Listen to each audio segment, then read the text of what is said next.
دیکھیے آپ ہمارے پاس کیا حالات ہیں.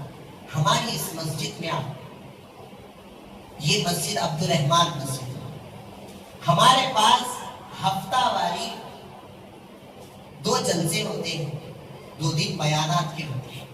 ایک جمعہ کا آپ لوگ حضرات سماعت فرماتے کہ الگ الگ عنوانات پر آپ کے سامنے جو ہے قرآن حدیث کی روشنی میں بیانات کیے جاتے ہیں.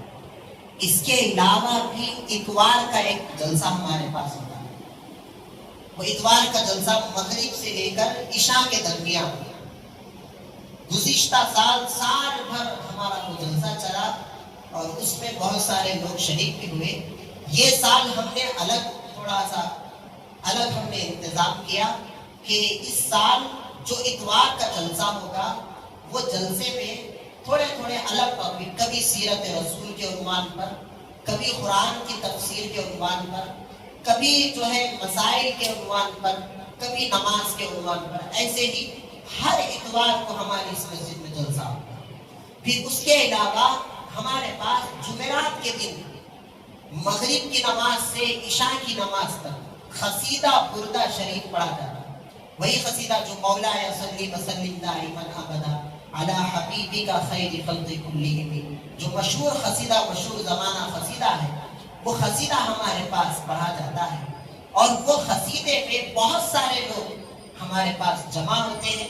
اور اس کے علاوہ جو ہمارے مسجد کے اور اطراف و اکناف کے بچے ہیں, وہ بچے ایک سال 6 مہینے یا 4 مہینے ہمارے پاس چلا وہ جلسہ.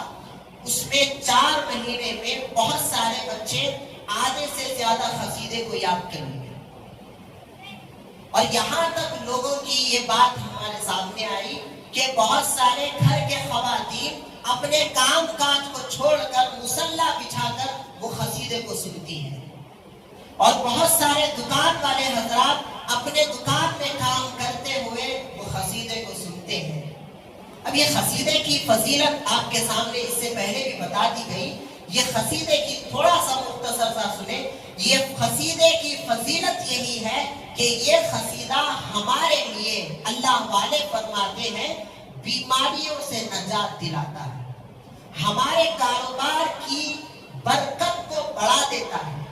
اور جو سچے دل سے یہ قصیدے کو پڑھتا اور سنتا ہے, یہ قصیدے میں کیا ہے, کوئی دوسرے لوگوں کی تعریف نہیں ہے, کوئی غیر لوگوں کی تعریف نہیں ہے, آقا کی تعریف ہے, ہمارے نبی کی تعریف. یہ قصیدہ لکھنے والے نبی کی تعریف میں عربی میں نعت لکھے, سمجھو قصیدہ یعنی عربی میں نعت. حضور کی تعریف میں انہوں نے کئی اشعار عربی میں لکھ دی. حضور کی نعت عبادت ہے, عبادت سے کم نہیں ہے. حضور پر درود بھیجنا, حضور پر سلام پڑھنا, حضور پر نعت پڑھنا, حضور پر قصیدہ پڑھنا, سننا اور پڑھنا دونوں بھی عبادت ہے.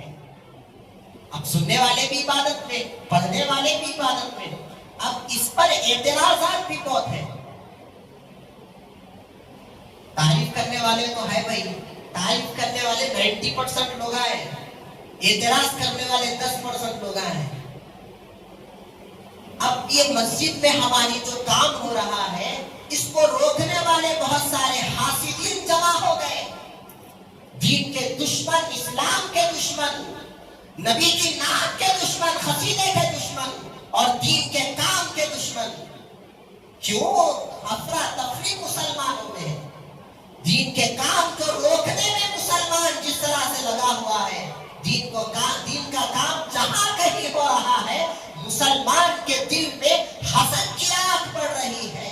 اس کی وجہ یہی ہے, مسلمان بے ایمان ہو گیا, مسلمان کا ضمیر مر گیا, وہ اللہ اور اس کے رسول کی تعریف سننے کے قابل نہیں رہا. وہ قصیدہ پڑھ رہے ہیں ہمارے پاس مائک پہ, اوپر کے مائک پہ لگا کے پڑھ رہے ہیں. بہت سارے لوگ اعتراض کر رہے ہیں, ہمارے دکان میں کام چل رہا, آپ قصیدہ پڑھ رہے ہیں. ہاں, اگر وہی ٹائم پر اگر کسی کی بارات آئی, باجا بجایا گیا, گانے لگائے گئے, کیا ہم وہاں پر بھی اعتراض کریں گے؟ گانا بجاتے وقت مسلمان اعتراض نہیں کر رہا, باجا بجاتے وقت اعتراض نہیں کر رہا. رات کے 1 بجے 2 بجے پٹاخے پھوڑے جا رہے ہیں, وہاں پر کبھی مسلمان نہیں گیا جا کر اعتراض اعتراض نہیں کیا. جب اللہ کے رسول کی تعریف کی بات آئی, دین کے کام کی بات آئی, وہاں پر شروع ہو گیا کہ ہمارے کاروبار میں ڈسٹرب ہو گیا. ایسا مت کرے دوستو, اللہ دیکھ رہا ہے. توبہ کرو, اللہ سے معافی مانگو, اس کے دین کے کام میں رکاوٹ مت بنو, بڑھاوا دو اور اس میں شامل ہونے کی کوشش کرو, کبھی روکنے کی کوشش مت کرو. یہی التجا ہے. اگر سخت الفاظ لگے, جس کو لگے ہیں ان سے معافی چاہتا ہوں. یہی بات ہے ہمارے سارے کمیٹی کی کہ آپ لوگ رکاوٹ کے ذمہ دار مت بنے. ہاں یہ کر سکتے ہیں, اس میں شامل ہو جائے اور اس کے ساتھ قصیدے کے بعد آقا کے نام پر فاتحہ خوانی کے ساتھ جلیبی شیرنی ہمارے اس مسجد میں تقسیم ہوئی. بہت سارے دکانوں میں اطراف میں بھی ہم وہاں پر جا کر دے رہے ہیں کہ وہاں کے لوگوں کو تبرک مل جائے, فاتحہ کی کچھ چیز مل جائے. رکاوٹ مت بنے. انشاءاللہ تبارک و تعالی یہ اتوار کے دن ہمارے پاس مغرب سے عشاء تک, اس کے بعد سے ہر اتوار پر جلسہ ہوگا. پھر جمعرات کے دن مغرب سے عشاء تک آقا کی شان میں قصیدہ شریف پڑھا جائے.